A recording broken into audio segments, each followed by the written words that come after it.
Hello, hello, hello, star. Welcome back to Toni's World for your second dose of tea. I am excited to give you a great show tonight, so thank you so much for tuning in.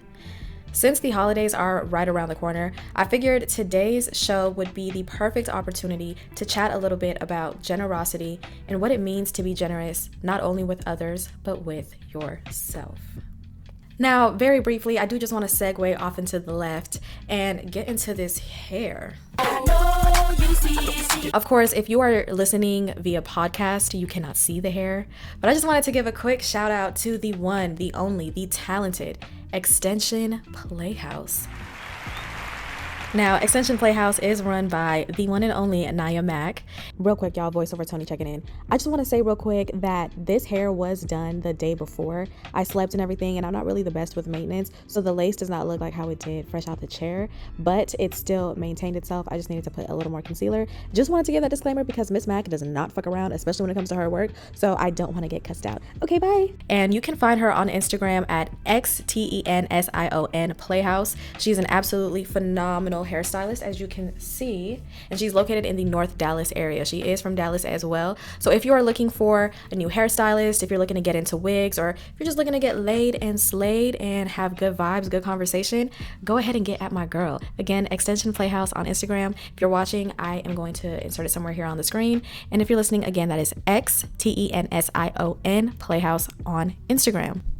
Now, as always, I invite you into my world where confidence is the currency, authenticity is law, and everybody is a star. Let's go ahead and get you your dose of tea. Alrighty, y'all. To kick off today's episode, I want to begin with a basic cookie cutter definition of the word generous, just so we have a basic cookie cutter understanding of the topic at hand. Generous, in the sense that I'm using it, of a person showing a readiness to give more of something as money or time than is strictly necessary or expected. What strikes me as interesting about this definition is that last portion there, showing a readiness to give more than is strictly necessary or expected. And the reason why it strikes me as interesting is because if you were to ask me how I would define generous, I would never come up with that. And that's exactly what being generous is. So much of how we view generosity, amongst a plethora of other things, is deeply rooted in our cultural and societal standards, expectations, norms, and just all of the programming behind it. To give y'all some context, I am a first-generation immigrant, and my family experienced the direct consequences of colonialism in our homeland of Congo, the Democratic Republic of Congo, to be exact. Shout out to my Congolese people.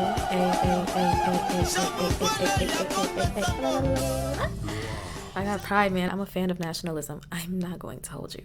But I digress. As we all know, or if you don't now, you do, religion, particularly Christianity, is a huge, huge factor in colonialism. And different members of my family have different interpretations or different views on religion. We're not like a super firm one-way thinking family when it comes to that topic, which is completely at my benefit. I'm not here to say that I grew up in a very religious household, but it was prioritized by my mama and my granny. And there was a period where we were going to church extremely consistently. So with that being said, I want to read the definition of generosity when it comes to a more Christian standpoint. To be generous is to be willing, selfless, and sacrificial in your sharing of your blessings, whether that's time, talents, treasures, or love, out of a heart that recognizes everything comes from God, not ownership, not individuality. That more closely, I'm finding it, defines how I view and feel about generosity. Doing things out of the goodness of my heart because I'm supposed to. And when I think about it, it ties me back to my grandma always kind of saying that as a kid. She would be like, you have to do things out of the goodness of your heart. You have to do things out of the goodness of your heart. When you do things for people, you have to be happy. And she would always particularly say that whenever she asked me to do something and I was hecka annoyed and I was given attitude, and she'd just be like, Kaveen, when you do stuff for people, you gotta do it with a good heart. And so that formed my understanding of what it means to give. Now, as somebody whose familial background is not rooted in America at all, but grew up, was raised, and essentially claims America, it's so fascinating to spot the differences in how my people view generosity and how Americans, particularly Black Americans, because I can't really speak for any other experience, how Black Americans view generosity. And I consider myself both, okay? So it's like, I'm trying not to trip on my words here. You know, everything does tie back to racism and colonialism, and I sit here and I wonder, is the reason why my family, and actually a lot of foreign people, foreign to America, of course, have this we kind of have a pride in being as generous as possible, in not telling people no necessarily. It's like this people-pleasing complex.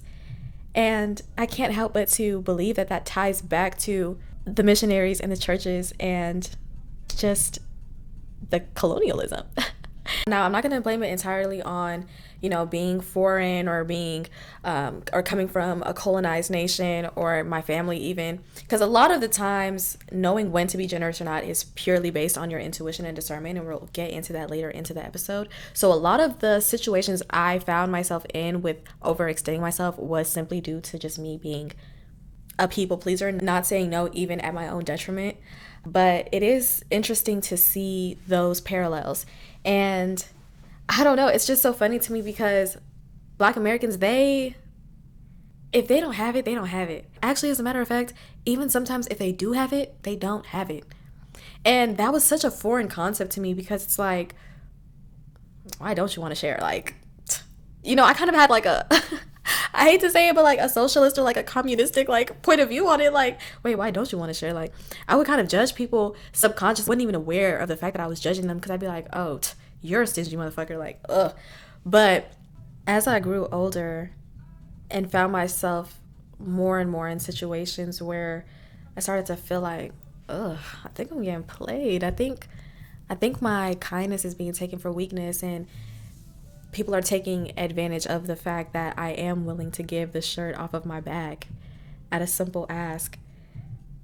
I started to really sit back and observe.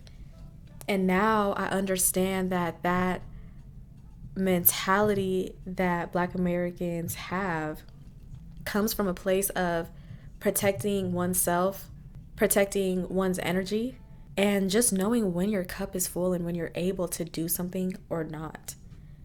It's never that serious to give to somebody, especially when you don't have it for yourself.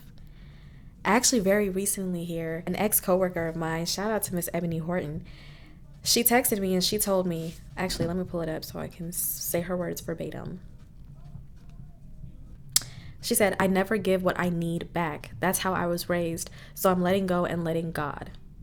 Now, this was in response to a situation that we're going through, but it was so refreshing to finally evolve from a place of feeling obligated to share or extend myself to now a place of knowing when to utilize my intuition and discernment and just find a balance there, because I will always be somebody that believes in generosity.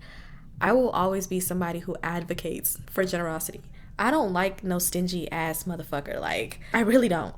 And even when I mention, Black people being like, oh, I don't have it, those same people, when they do have it or when they are in a position where they are able to help, they do. So I'm not coming at it in the sense of, oh, like, y'all just don't give, we don't give. But more so a sense of, we just know when to give. And it's so freeing. And it's so freeing to also know that I have a say-so in that balance, and I have a say-so in who I am in regards to that and how my character develops in regards to that. Nobody's entitled to your generosity. Nada, zilch, zero, nope, nobody. And if you are somebody who's heavily involved in the church and like you're super religious, I understand how it could be kind of daunting to adopt that mentality of just like, hey, sorry, like, I just can't do it right now. we're human. You know what I'm saying? Like, it's definitely worth, relieving yourself of the shame and guilt that's unnecessarily associated with feeling like you're not able to be there or help.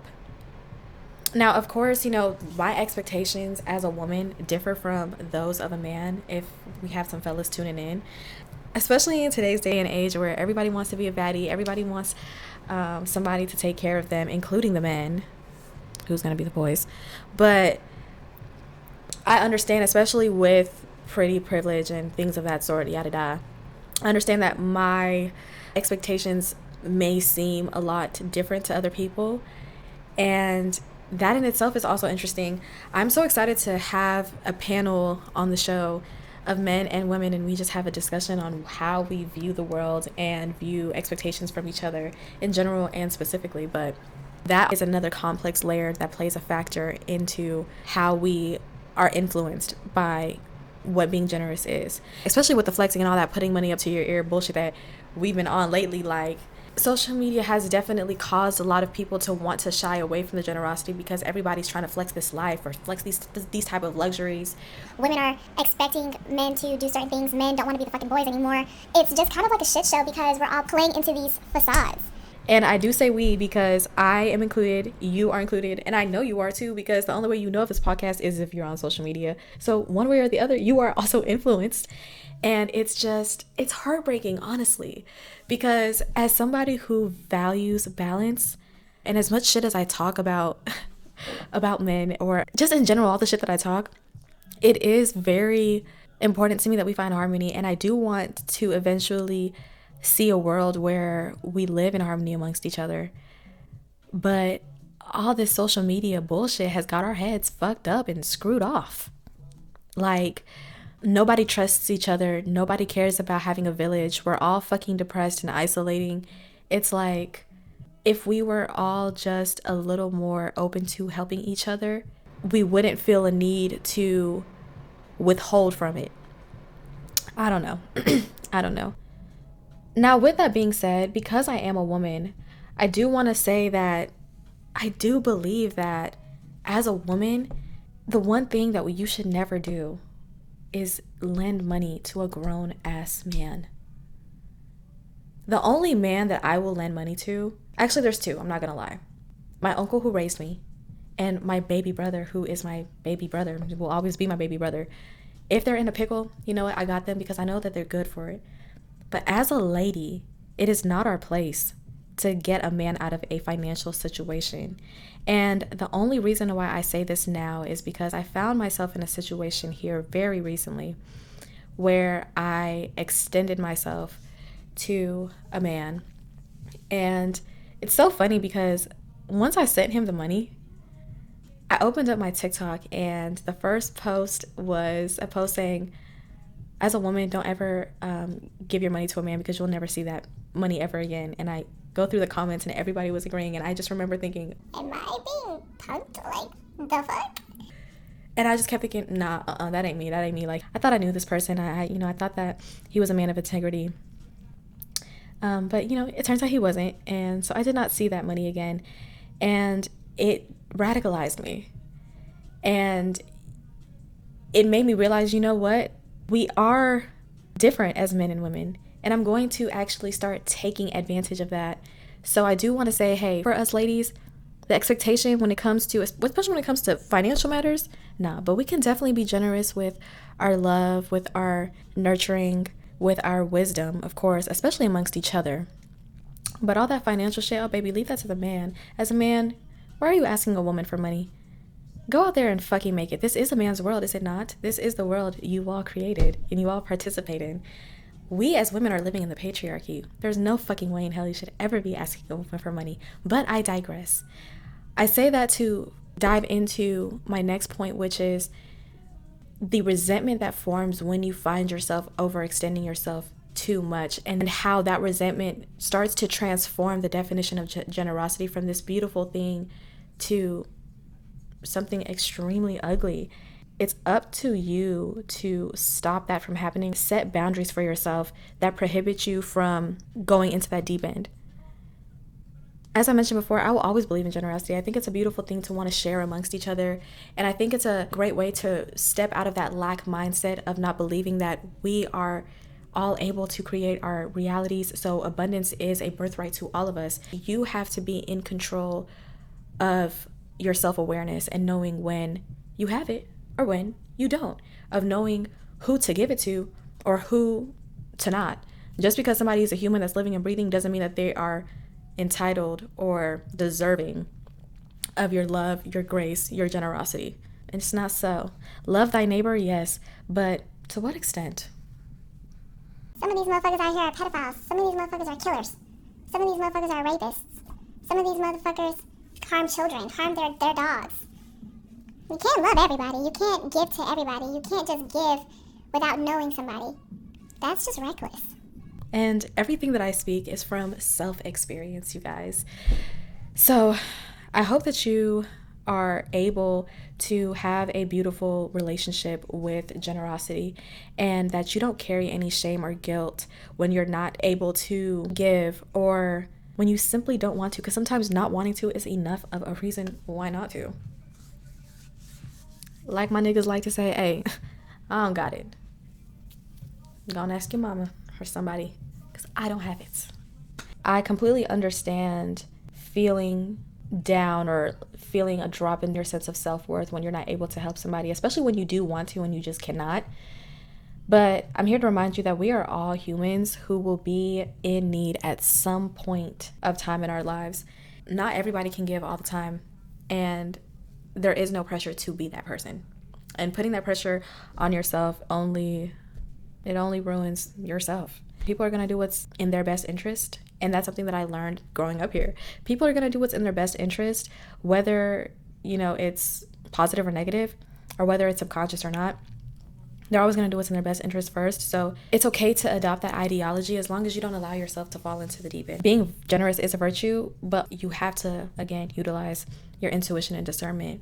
And that really helps with not forming that sense of resentment or feelings of being taken advantage of or not being valued correctly. Alrighty, y'all, I don't want to go too much over the time I allotted myself. I just want to end with saying this. We all have a different sense of what being generous looks like, and we all have our different feelings around generosity. And it is 1000% okay to put yourself first, know when you are able to give to others, but don't allow any negative feelings or emotions or experiences to stop you from being a person who is giving and loving and nurturing and all of those beautiful things, because that's what makes us human, and having a community and a village is what makes us human. Now, enough of the Mother Teresa. Oh, not a good example. We'll find a different example another day. But I do want to make sure I end with wishing everybody a happy holiday, regardless of what holiday you celebrate. If you celebrate, if you don't celebrate anything, hey, cheers to a day off, goddamn. And I hope that you have a safe weekend. Remember to stay vigilant. You never know what people are thinking or what they're doing, so just keep your head on a swivel. As a reminder, Dose of Tea drops every single Friday at 8 p.m. Central Standard Time. I also have a YouTube up if you are more of a visual person or you want to check it out. Yeah, so that is it, you guys. If you want real, if you want it direct, come back to Toni's World for your Dose of Tea every Friday, 8 p.m. Central Standard Time. That is going to be 9 p.m. on the East Coast, 6 p.m. on the West Coast. You go and shine bright, star. Bye. 1, 2, 3, 4 plus 4. Stop playing, little bitch. You know I ain't. My biggest haters be the ones that